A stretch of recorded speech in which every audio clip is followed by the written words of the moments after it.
Hi everyone. Today my group and I are discussing the topic of time series data. We'll be going through a set of questions and presenting the answers to these. So, what is time series data? This is where the variation is not in terms of units, but rather in terms of change in time. One of the things we'll be looking at closely is autocorrelation.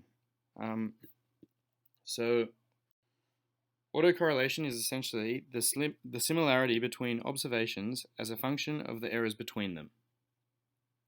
So for the first question, question 2a, we're given all of this information and we're asked, interpret the estimate negative 53.51. Construct and interpret a 95% confidence interval for the coefficient of change in interest rate for t-1. So, interpret the estimate of negative 53.51.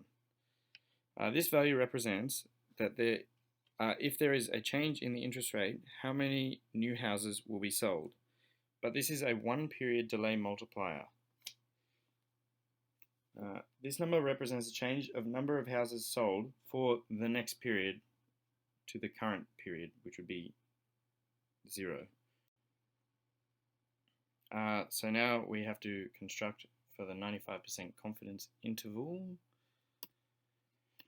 First, we need to determine the critical value, which we get from our t-table, which we've determined to be 1.960. We then substitute that into this equation, beta plus or minus t critical times the standard error, which of course we get negative 53.51 plus or minus 1.96 multiplied by 16.98. And the two answers we get are negative 86.79 and negative 20.23. So what can we conclude from this?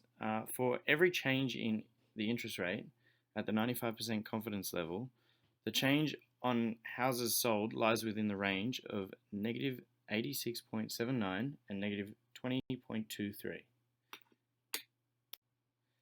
So moving on to the next question, we're asked, let E hat denote the residuals from the above equation. Use the following estimated equation to conduct two separate tests for first order autoregressive errors. So what do we need to think about to answer this? We need to think about the assumptions of multiple linear regression. So our first assumption is just the model. Our second assumption is the expected value of the error is equal to 0. Our third assumption is the variance of the error, which is meant to be a constant. And this one largely relates to the fourth assumption, which is the covariance of any two error terms. So that might be error t minus k. Anyway, so according to the Gauss-Markov theory, if all 5 assumptions hold, we get the best linear unbiased estimator. In terms of autocorrelation, we'd be looking at the fourth assumption, and if there is a violation of this assumption, the estimate is still linear and unbiased, but it is no longer the best. So our first test, we use the Lagrange multiplier test. We need to set up our null and alternate hypothesis, which the null is that the errors are uncorrelated, and the alternate is that the errors are correlated. For this, we look at the population, which is 218, and the r squared term, which is 0.1077. And we substitute that into this equation, tr squared, and we get that tr squared is equal to 23.47. Therefore, since it's greater than 0, we reject the null hypothesis, and we can conclude that the errors are correlated. The next test we'll do is a t-test. This is a very simple test. Our null and alternate hypothesis are the same as the previous test we did.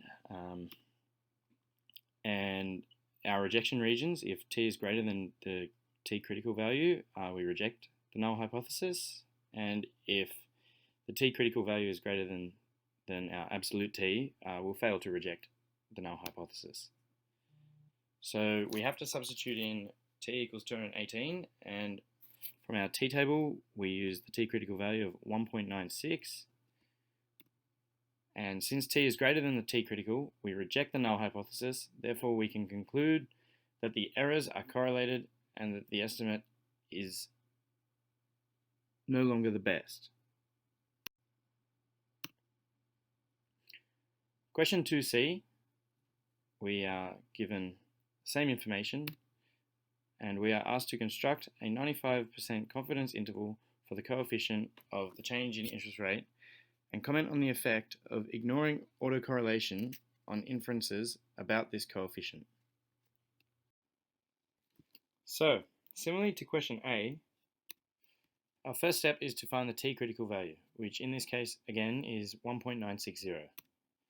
We then substitute that into the formula there, beta plus or minus the t critical value times by the standard error, which in this case we've got a beta value of negative 58.61 plus or minus the t critical value 1.96 multiplied by a standard error of 14.1, and we get negative 86.246 and negative 30.974. So what does this mean? For every change in interest rate at the 95% confidence level, the change in houses sold lies within the range of negative 86.25 and negative 30.97. So we know that if there is a change in interest rate, the effect that this has on the y value, which is housing number of new houses sold, would lie between that range. The question also asks us what would happen if we were to ignore autocorrelation on inferences about this coefficient, and in this case we'd have to be aware that our estimate is no longer the best because it is violating assumption 4. Of course, Gauss-Markov's theory says that if all five assumptions hold, we have the best linear unbiased estimator, but in this case our estimate is linear and unbiased, but it is no longer the best. So the effect this could have is underestimated standard errors, inflated t-values, and false positives.